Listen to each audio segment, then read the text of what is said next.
more than welcome to come to either one. So welcome everybody back to round 3 coverage of this Friday Night Magic tournament from Lost Legion Games and Comics in South Charleston, West Virginia. My name, as always, is Zachary Evans, joined tonight by special guest Allie Browning, and we are watching round 3 start with the regular game of rock, paper, scissors. They're slow rolling this one. Paper Tiger. Scissors Lizard takes it down. So Joseph D will be on the play. He's playing Black-White Humans. It's an interesting deck. I played with him some before the tournament, just play testing around.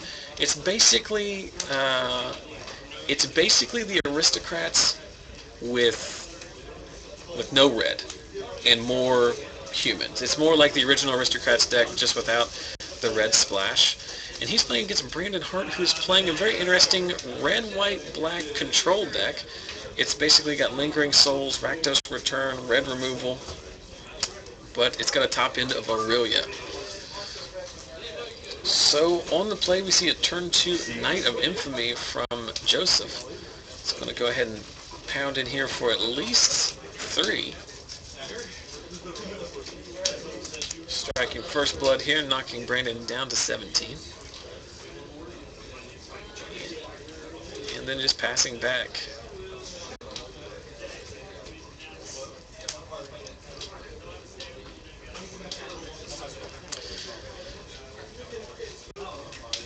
So Brandon up against it here a little bit on 3 Godless Shrine draw. Like I said, he does play red in his deck as well, so Joseph very, very proud of that particular isolated chapel, it looks like. He's going to tap out for the front half of Lingering Souls. And that is, in fact, what he does. Choosing to use the Star City Squirrel tokens. What's your opinion of the Squirrel tokens? Are you pro or anti those Squirrel tokens? I'm anti Star City everything. Oh! Sick burn by Allie.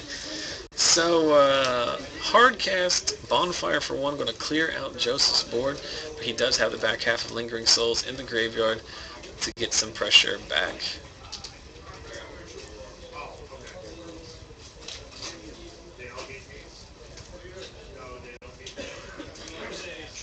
Joseph dropping to 19 off of that. Off of the bonfire. So playing a Cavern of Souls, naming humans, playing a Cartel Aristocrat, flashing back Lingering Souls. So coming back from a bonfire with a ton of business right away. Those Lingering Souls tokens going to be able to save that Cartel Aristocrat should it come to it. I see him bring his hand and assemble the Legion, which is likely one of the mixed match win conditions in this deck, and that's what he's going to opt for. Of course, Joseph's deck goes to the air with Lingering Souls and Sorin, so he can outrace that symbol if he wants to. Gets in for 4, knocking Brandon down to 10, and just sends the turn back. So a symbol ticks up. I mentioned this earlier, I can't remember if I did it on stream or not, but this week I recently bought a collection. It had I had a pack box which was full of tokens in it, and it had some big white dice and a little brick that would be perfect for like the stream. And I thought, well, I'm just going to make a token box finally, and these dice that put all the stuff in there. So just feature match always has what they need. And then I left it on my dining room table. At least it was just that. At one time I left, as we see a promo Sorin come down. One time I left my camera bag there, and then my wife, the lovely woman that she is, drove all the way here to bring it to me. That was what the kids called poning myself like a noob. So Sorin, Lord of Innistrad, that of course in the dual deck version from Sorin versus Tybalt makes an appearance. It makes a 1/1 life-linking vampire token. As we see that Brandon comes fully equipped with vampire tokens, but does not have... Now, what is he trying to do? That is a Blood Crypt. Blood Crypt doesn't deal damage. Going to sack a Lingering Soul Spirit in response, give it pro red or black, doesn't matter. Saving the Aristocrat. Tragic Slip, the life-linking token. So you want to Tragic Slip. So you want to Tragic Slip the other token or not? I think he's just going to play the Fiend Hunter that's in his hand here. Take that token. Knock Soren to 1? Or does he just go after Brandon's face here? Orzhov Charm, Fiend Hunter, and Tragic Slip in his hand.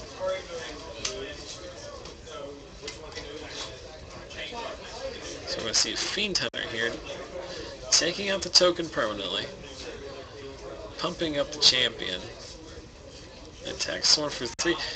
At this point, there's an argument that he made for just attacking Brandon, I think. Because he doesn't have red in his deck. He doesn't have that kind of reach. The Soren will make a chump blocker, but I don't know. I don't think there's the perfect solution to anything here. And how does the Orzhov Charm read? Is it... I'll bring it up here in the... High tech. I do have a high tech.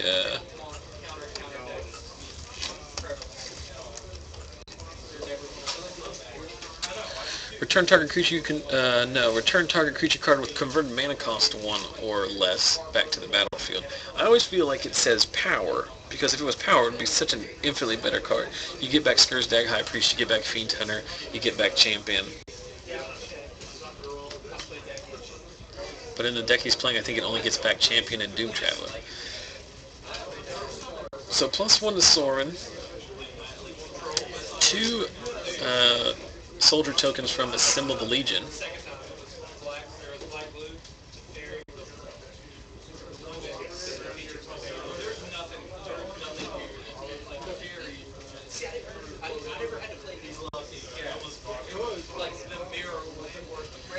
Brandon on a thinker here.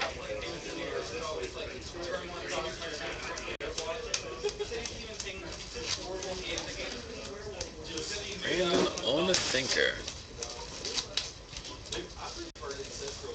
And he passes the turn back. So Joseph untaps with a Champion of Perish at 2/2, a Lingering Souls counter, a token I should say, Cartel Aristocrat, and a Fiend Hunter.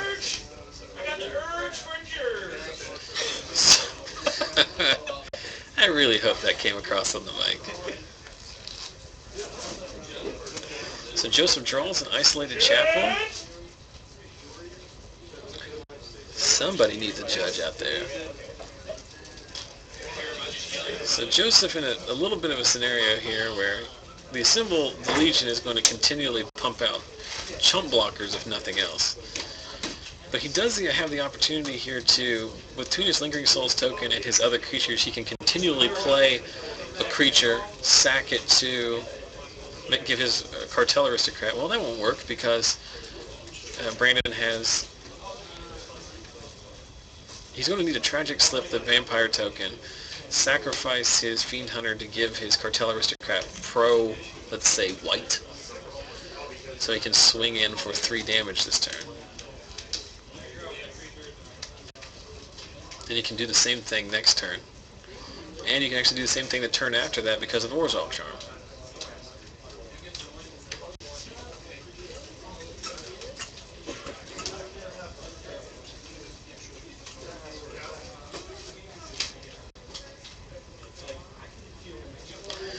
So that's exactly what Joseph is doing here, starting off by Tragic Slipping the Vampire token. He doesn't like doing this, but he's going to have to do it. There's no way he's going to be able to push through damage if he doesn't do it at this point. Because once Brandon has 2 vampires, like the Tragic Slip plan, you know, his creatures are all different colors.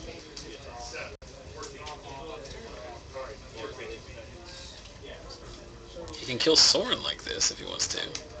Oh, I would not have done that.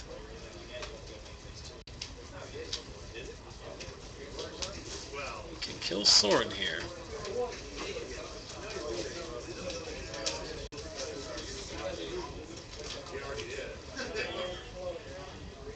He's going to sack his... So Tragic Slip before damage. on the Cartel Aristocrat because the Vampire token died. Morbid is triggered. Sacking the Fiend Hunter to give the Cartel Aristocrat pro-black in response, and the end result is Sorin dies. Here comes Aurelia. It's going to get Orzhov charmed before damage. So Joseph going to pay for life, dropping down to 15. But the alternative is just losing the game. So I think that's probably a good play, because he would get in for 10 with his soldiers and 6 with Aurelia himself. So not lose, but at least be in a bad spot. So Joseph flooding out on mana here. Looks like he's going to lose a grinder to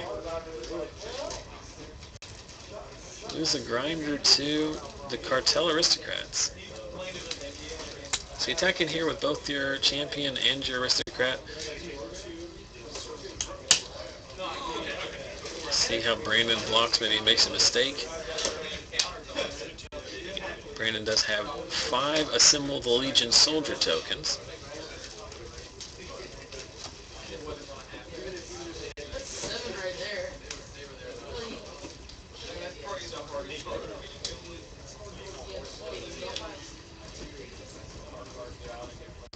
I think Joseph, listening to what he's saying out there, I think he's doing some math to try and figure out if he's dead to a Sorin here or something.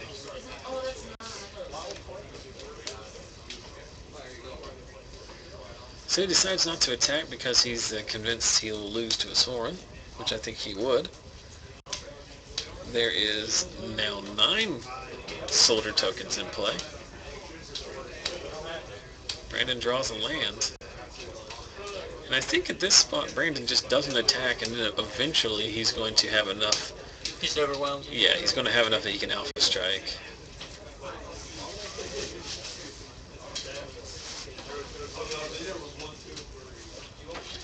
I'm trying to think of what cards Joseph could draw. I know he's playing Restoration Angels. I know he's playing Skursdag High Priest. There's another Aurelia. Not sure exactly why we didn't just slam this down. So he's going to take 9, and then he's going to untap and attack again, do another 9.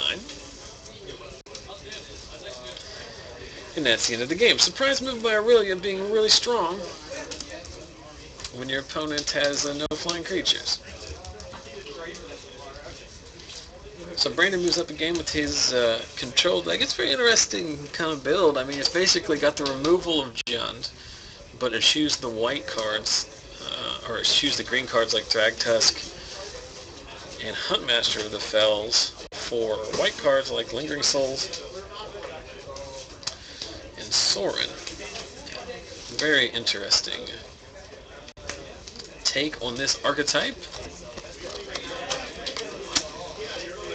Put back up my legacy decks from our impromptu legacy coverage. Well, if you've been watching all night, you know we're giving away some cards. We've still got these to give away to you, the stream viewers. In that order: Counterbalance, Thrun, the Last Troll, and then a Stoneforge Mystic. Some would say one of the best cards ever printed. Some would be right in saying that. This round we're giving away a Counterbalance.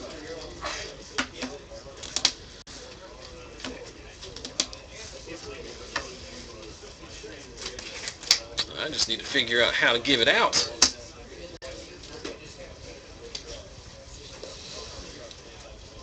Stream trivia shouldn't be as difficult on the stream. Huh? But yeah, here we go. I always try to figure out ways to drive some viewership to our Facebook page, for example. But I also like to give it out to the people who are actually watching, not just like randoms on our Facebook page. So I'll come up with another trivia question. Remember that... and they never know what I'm going to show up with. It is...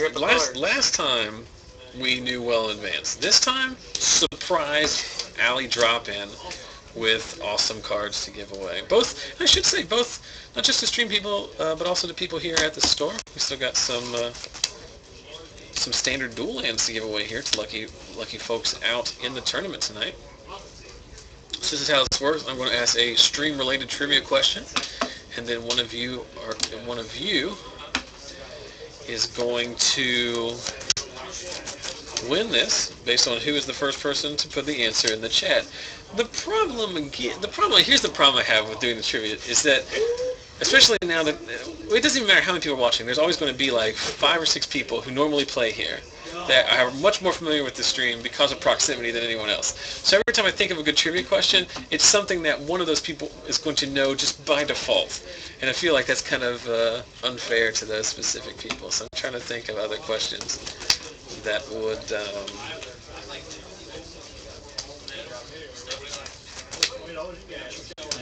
So, let's ask this question. This is very good. This is a good question. So, here's a stream question. And the winner of this will get this counterbalance. We talked earlier because we had a small, brief visit from beloved stream regular Tindra in the chat. And she, of course, drew this lovely, that little caricature of myself that I use now for literally all of my social media accounts. The question I have for you is, what is Tindra's real first name? I've mentioned it on the stream before. Waiting for Tindra to respond. If Tindra responds, she wins something else. Alec answered Tindra, which of course this is incorrect. We have a winner. See, this is the other problem too, is that the Taylor brothers are both watching, and they also have a slightly unfair advantage. But yeah, so Matt Taylor, or Tat Mailer, I should say, is the winner. He correctly identified that her real name is Veronica. I could have made that one much harder too. Could have said what's the name of her fiance, where do they live, and where is she from. All of these things I've mentioned multiple times on the stream. I have tons of good trivia questions. It's just that they are very... I'm going to do this, I think, for... Assuming I'm still doing this when it comes to a year anniversary, which is in August. I think we're going to have like a legitimate card, like something, like... I mean, we're talking like, I don't know, like Dual Landish. You know what I mean? Like something of sizable note. And I'm going to have like the definitive stream quiz on the Facebook page. Like 15 questions or something that, I mean, they're hard. You might be able to research them on YouTube or something, but you're going to have to plow through a lot of videos to figure them out. So many YouTube videos. Yeah, maybe or not. We did have an interesting thing this week. If you haven't headed over to our Facebook page in recent days, another one of our long-standing... There you go, Joe. You caught us with just 2. We're now joined by Joe Lewis. Did you get there in round 3? No, I did not get there. I got grilled. Joe, 2-1. Did you lose the booth? Yep. Well, you're still drawing live. But I was going to say that that's one of the coolest things about doing the stream is meeting people like yourself, Allie, and meeting other people like Joao in the stream and Tindra and other things. One of the people I met a long time ago is a young man by the name of Zach Tuck. He lives in Missouri. He's been friends with us on the Facebook page, and I've chatted with him multiple times about interesting decks and whatnot. He was actually the first person who ever mentioned to me about the blue-red Bird at the Stake Storm deck. It was a deck that he played at his local FNM. It was just like his fun, pet deck. And then Max ended up playing it as part of the, you pick the deck promotion. He did really well with it, and whatnot. Well, he sent me a video earlier in the week of him playing on Moto and comboing somebody out on turn 3 with that deck. And so I shared that link on our Facebook page. I think it was from Thursday, maybe. So go back and check that out. It's very fun to see a standard deck that wins on turn 3 the real way, not one of these unexpected results. Get Nicole Bolas effectively win on turn 3. No, just attack for all of these damages. Or actually, in that case, it's Burn at the Stake. Very nice. So we are resolving some mulligans here. Brandon Hart's red, white, black control deck. I don't know if there's something... What do they call that? Shard Data? I don't know what those weird shard names are called. I know what you're talking about, but I do not know. And also, no one ever uses them. You know what I mean? That's true. Like I think he should change Joseph Beal's deck name to Oreos. Oreos? Is that an inside joke that I don't know about? Double stuff? Double stuff. If I was in the chat, I could make so many comments. You're very good about making the borderline, the adult-themed jokes in the chat. You're one of the best. So Brandon going down to 6 here. So he took, for your benefit, Joe, Brandon's playing a deck, like I said earlier, that has all the removal that Jund has, plus white cards like Sorin, Assemble the Leech, and I can only imagine Lingering Souls are also in this deck. And then he won off the back of an Assemble the Legion, and then 2 Aurelias. The first one got killed, but the second one got the job done. Joseph is playing a black-white humans deck, which is basically the aristocrats without red. Without the reckoners and the other. He's just playing more dudes. It's more white weenie-ish than he's playing champions and Knight of Infamy and stuff like that. And good old classic Doom Traveler. I'm glad to see Doom Traveler getting some play. I think he's Doom Traveler is like the most innocuous card in Magic. Like, there's no reason it should be that good, but it's 2 power across 2 bodies. One is evasive that costs 1 mana. It's not the best 1-drop in the world, but it certainly gets the job done. It's annoying. Hey, look, it's a Doom Traveler. It's annoying. And what else is annoying is the first card you draw being a champion of the parish. So what's Joseph thinking about here? Does he want to play his champion of the parish and then pump it up with the knight next turn, or does he want to play his knight and then attack for 2? If you're going to pay that shockland, you almost have to... Oh no, that's an isolated chapel, it's not a shockland. So that's fine. I like that play much better too. So next turn he can play Knight of Infamy and attack for 3. Brandon is sitting on all 3 drops.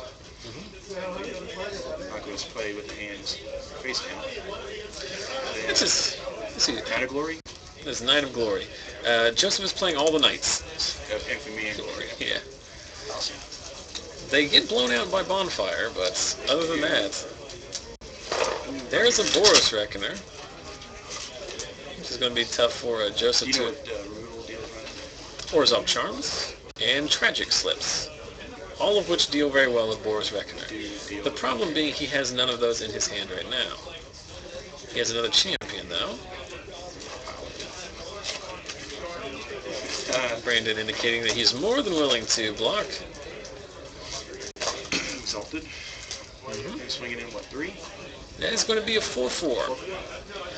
So Brandon can kill it with the Reckoner if he wants to, but he's probably just going to take 4. He's probably got bigger plans. Well, Blasphemous Act's pretty good here. Slingering Soul, I believe. Seems very odd. But I guess that Brandon doesn't have Bonfire, or he would have cast it last turn. Electricity? Electricity is good, though. Electricity's a big blow. Tragic Slip on Yep. Yup. That'll do it. So you recommend for the rest? Yep. And Reckoner piles in for 3 damage the hard way. This game turned in a hurry. With a little trickery. I like trickery to be exact. Come on. You worked on your stand-up routine or commentating this game? Hey, it's been 3 weeks. It's been longer than that. I took a picture of you earlier because I just wanted to document you playing Magic. I think Joseph does get this flashback as Lingering Souls here. Oh, no, he's choosing not to. He's just gain life, and is he afraid of the Bicycle segment? I guess. Brandon running this? Is he doing that wonkiness? I'm sure he is.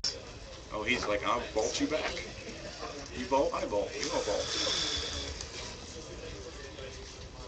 So you think deal with bringing in Pithing Needle, naming Bulwark over here? Seems like a very bad thing to do.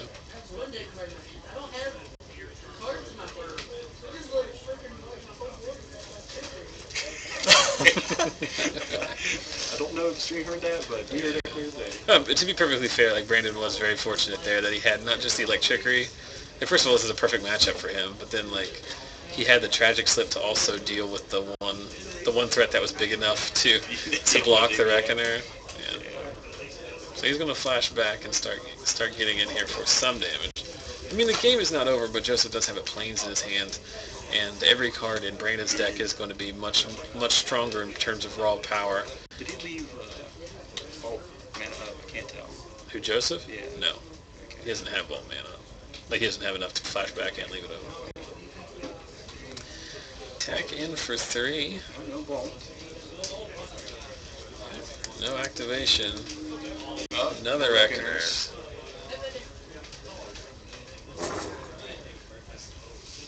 All these tokens of Joseph's do fly. Flying squirrels. They're flying squirrels. He's calling for a Sorin. Calling for a Sorin. See what the top of his deck says. It is a Scourgedag High Priest, I believe. So now he has the ability to play the High Priest And Vault. and Vault. Yes. Seems reasonable, but you're going to lose your Priest probably and Vault maybe as well too if Hart gives everybody a death touch. Well, I don't think he's ever going to block. I mean, he's not like Brandon has a much better board state, but he's not threatening lethal. Appreciate that. And there's the High Priest. So Joseph Hellbent now. Brandon untaps with 6 mana, 2 Reckoners, and 3 cards in hand after he draws. Blasphemous Act wins the game. Harvest Pyre wins the game. I don't know if he's playing either of those. I can only imagine he's playing the Act. Attack. Vault. So it drops Joseph to 9. Brandon goes up to 16. Back. Pass back. But Priest and untapped dudes and the ability to make dudes. Yeah, Joseph does have the exact number of creatures he needs to chump block a Reckoner and make a 5/5. He's just straight up going for the beats. They say no Vault, no Vault. And Brandon is at 13. Geist Honored Monk. Makes an appearance. That's a big boy, too. 8, 9, 9. He's a 9. It's the creatures you control, isn't it? Yeah, so he's 3, 4, 5, 6, 1, 2, 3, 4, 5, 6. 7, 7. 1, 2, 3, 4, 5, 6. Is it the 3/3? No, it's 3, It's plus 6. 5, 6, 7. There's 7 creatures on the field for Joseph, right? Is it each other? No, each creature. So it counts itself.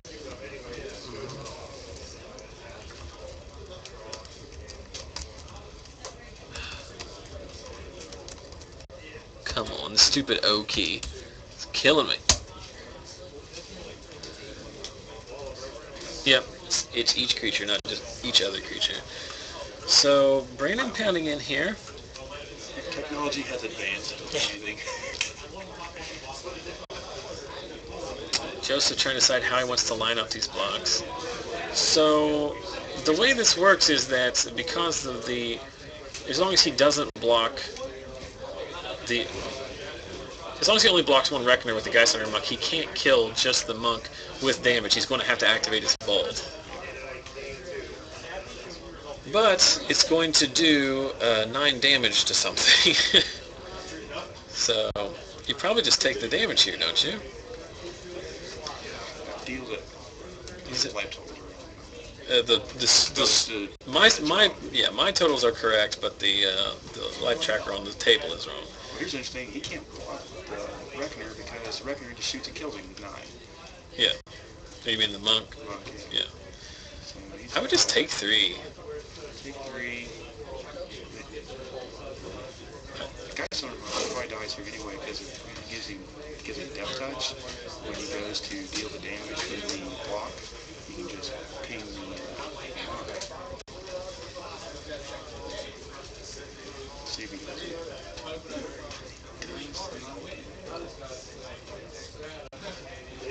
Wait, does not do that. He misses that. He misses that. Are you talking about give the Reckoner Death Touch? And then when he pings, he can just kill the... That is an interesting interaction that I did not know about until you said it. Slip. So he was thinking slip all the way. Yeah. lets him leave mana open if he wants to. But interesting that he left that mana open and didn't activate. Like, if he doesn't have something to do with the mana, then it's just a waste of resources. Oh, this is tight. Joseph took 3 there from the other rep.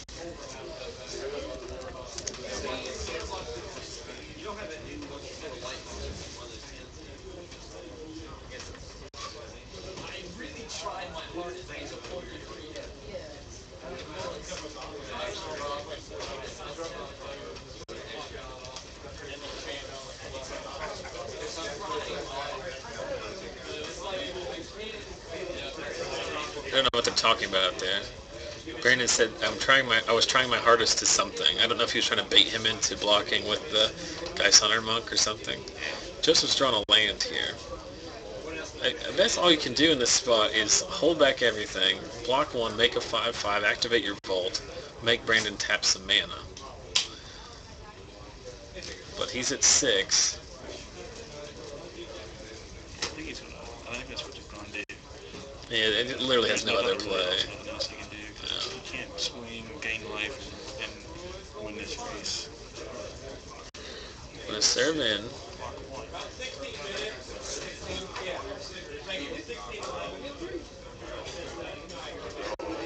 do you do? I think he was just going to make him give him death touch, or give him first strike. Why would you not make...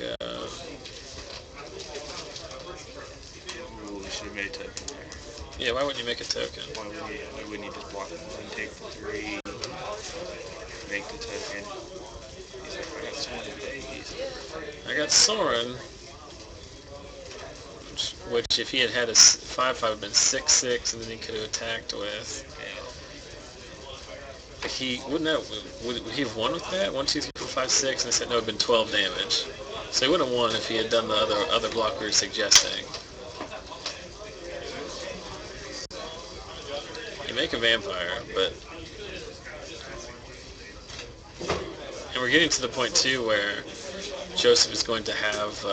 He's not going to be able to play his Orzhov Charms because he's not going to have enough life to pay.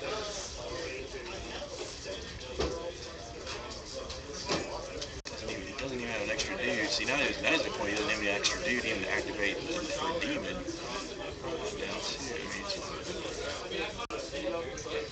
Bonfire? Bonfire, you just slam to win. Yeah.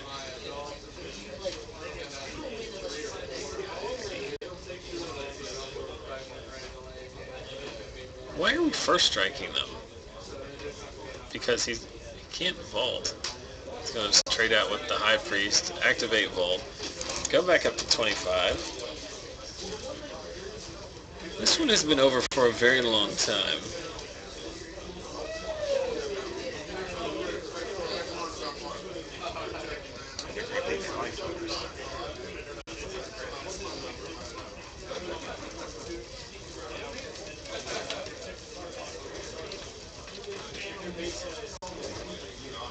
Yeah, I think Joseph missed at least 1, maybe 2 demon tokens in this game.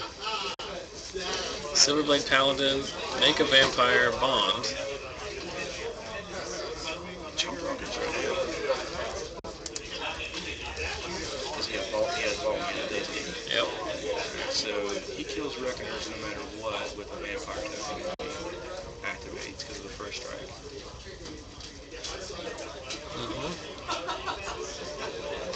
This entire game swung on one electrickery. So let's see here. If he blocks both, he dies, doesn't he? No, because they kill the Reckoners. It's 2, it's 4. Doesn't die.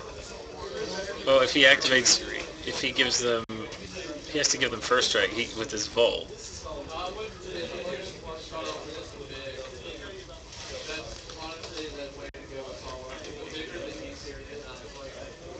First strike, and we have a vault activation. Then you activate your Vault. So they each deal first strike, and he's got that touch. So Deal's going to gain 3. Reckoners at 1 and 2 damage to his side. I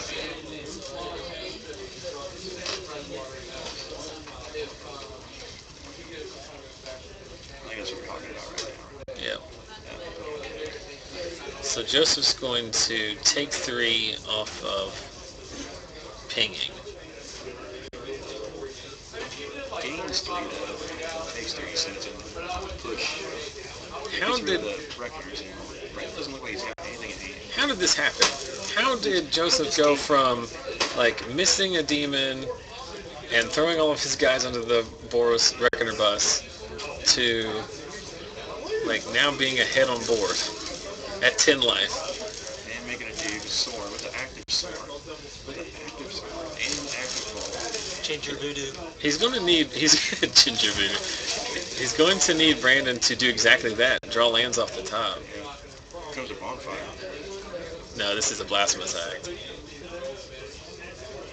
Nope, Oh, Unburial Rights. And a flashback on Unburial Rights. They're back. Yeah, it seems good. That seems legit. That seems right. It's just like the sickest, it's not a slow roll, but it's like the sickest thing ever because Joseph, as well as us, had thought that he had come back from that, and now it's just Ginger curse. Dude. 2 cards. Brandon has played 2 cards this game. Trickery and Unburial Rights. Everything else has been mostly irrelevant. Well, the Reckoners obviously are important, but... At least make a dude. It's like make dudes, make dudes. Make a dude. He's not going to be able to make a dude here. You're talking about off the High Priest or off Soren? Off High Priest. If he had another dude in hand, he could then be able to Tap. and make a demon. Oh, it's bonfire. You just slam it, you still win. Yeah, I don't know what we're thinking. If this is Bonfire, I don't know what we're thinking about. Seriously, worst slow roll ever, Brandon. Seriously, I will smack you if he does. Okay. If he's just trolling Joseph, I'm okay with it. Which he was. So... Did he block? I mean, you're going to lose the priest probably anyway. Whenever this interaction.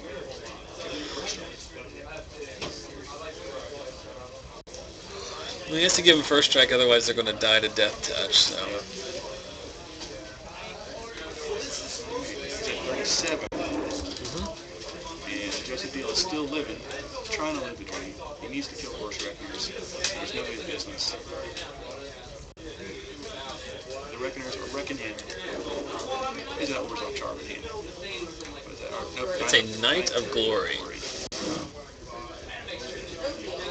You need so many more days to make moves. I mean, Joseph can try to survive off the back of this Boros Reckoner, or the Soren, I said. If he gets Soren ultimate, you can get there. It's 2 turns away. I mean, if Brandon doesn't redirect any of the damage, of course he can't right now because he does have to give him first right now to live through the vault. After that, we'll take care of this. That changes everything. And Brandon Hart actually plays a real card for the first time. It's the all-limited card. Boros Reckoner's an unlimited card.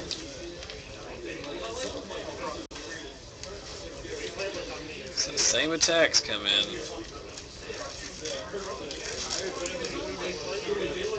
Same activation. Also at this point, with 6 minutes remaining in the round, Joseph is just playing for the draw. Well, it would not happen at the draw. Well, Brandon won game 1, this is game 2. He would still lose, even with the draw. No, playing for the win, which is a draw. Draw. Yeah, Joseph can't win this match at this point. He just has to try for the draw.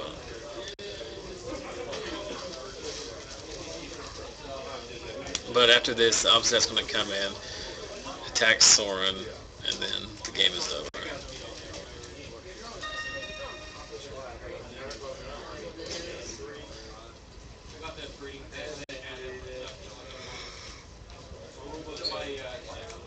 So, upkeep, Obsidat trigger.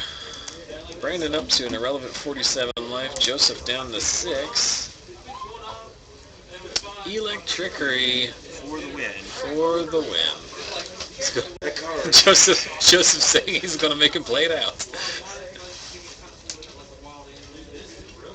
Did he not attack? Why did he not attack?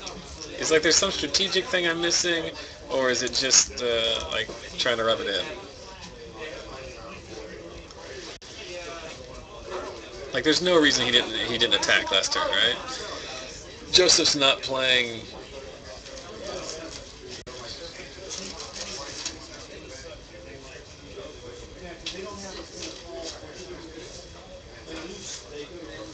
Yeah, what? I mean, I don't know what. I have no idea what's happening now. No idea what happened. Brandon apparently was pumped out by his "I'll make you play it out." Yeah, I don't know if like Brandon was like showboating or like if he like is playing around a card that he doesn't need to play around. But like, I don't think there's a sequence of cards that Joseph can draw that would dig him out of this. But if Joseph can find a like draws a tragic slip and finds a way of killing his own dude, first strike plus what the heck? What the hell? I have no idea what's going on. I don't know what Brandon did here. What was he doing? I don't know. Terminus? Deals up to 7 and this.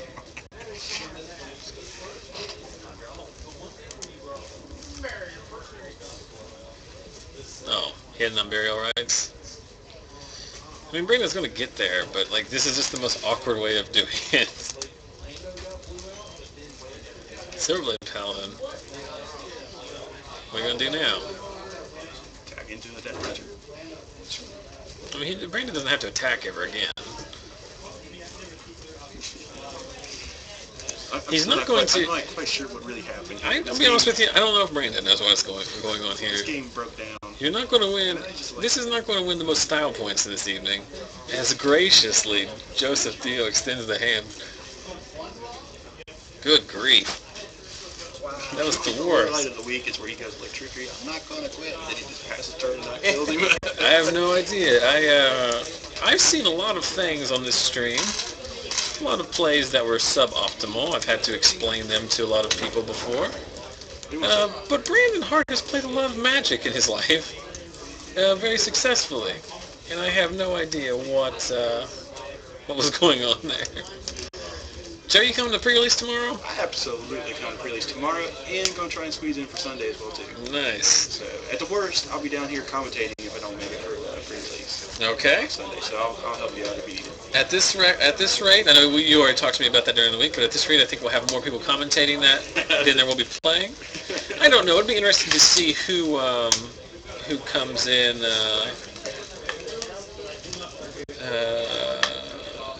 The chat is just giving Brandon Hart unrelenting grief, which I'm fine with because I don't understand what happened there.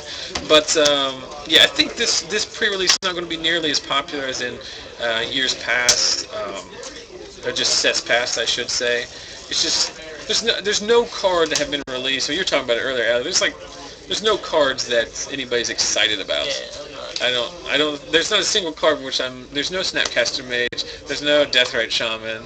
There's no Shocklands. There's Shocklands, but that's only because they're including old cards. Like my favorite cards in Dragon's Maze are cards from Return to Ravnica and Gatecrash. So that's why I understand a lot of people aren't super excited about it. But That doesn't even make it like I don't feel like I want to crack a box for this set, like Gatecrash and Return to Ravnica. I wanted to feel like I could crack a box and be satisfied with it.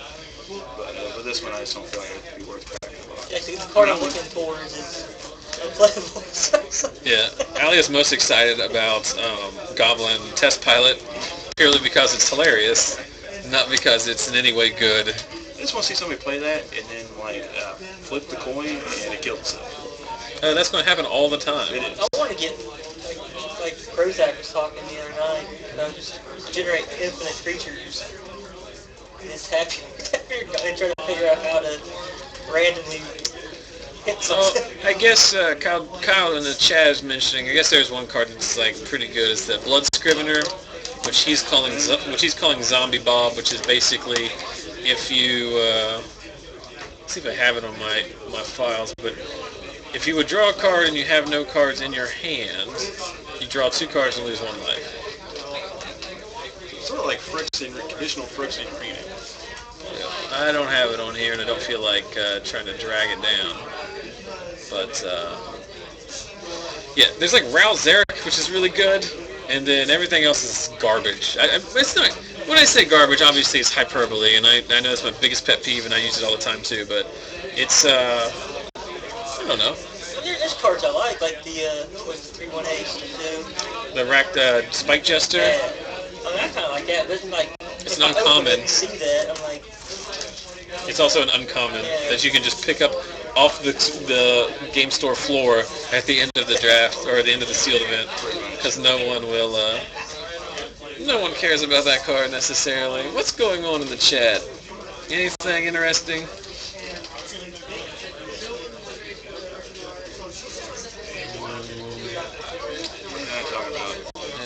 People are saying that Mission Sire Insanity, Sire of Insanity is pretty cool.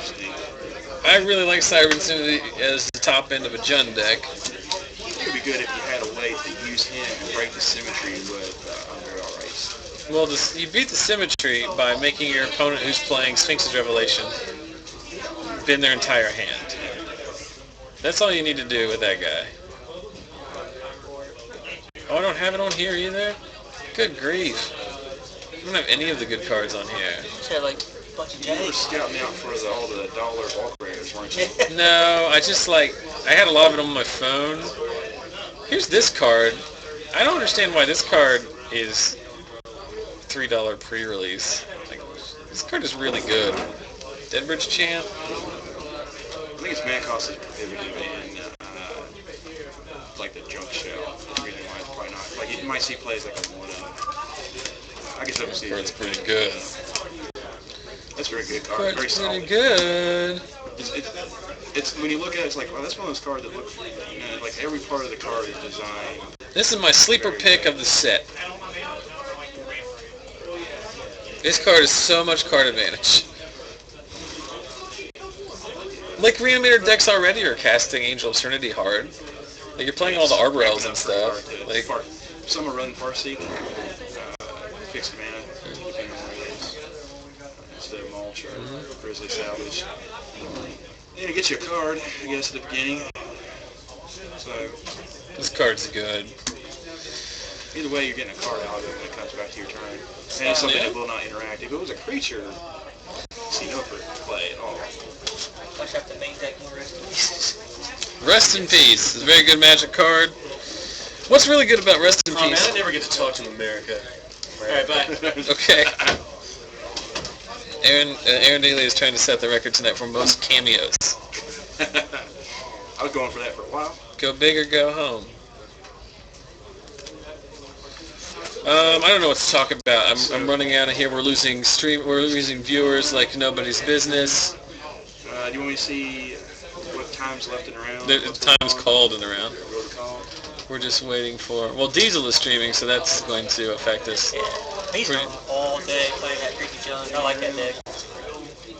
I do love the... I was calling for a while, and the shop completely changed. The tables are all the wrong Have you not direction. been here since we I have not remodeled? been here. I've been here since they knocked the walls down.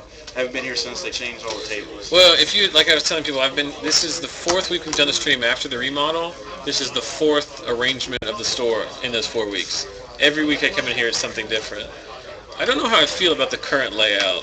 I think it maximizes space a little bit better, but it is tight in there. Like, it is not comfortable. It is very tight. It obviously doesn't affect me because I don't sit at the tables because you have to play your own Magic. Golden throne right here. Yeah, because there's tons of room in this space. It is a glorified electrical closet. It's a deluxe broom closet.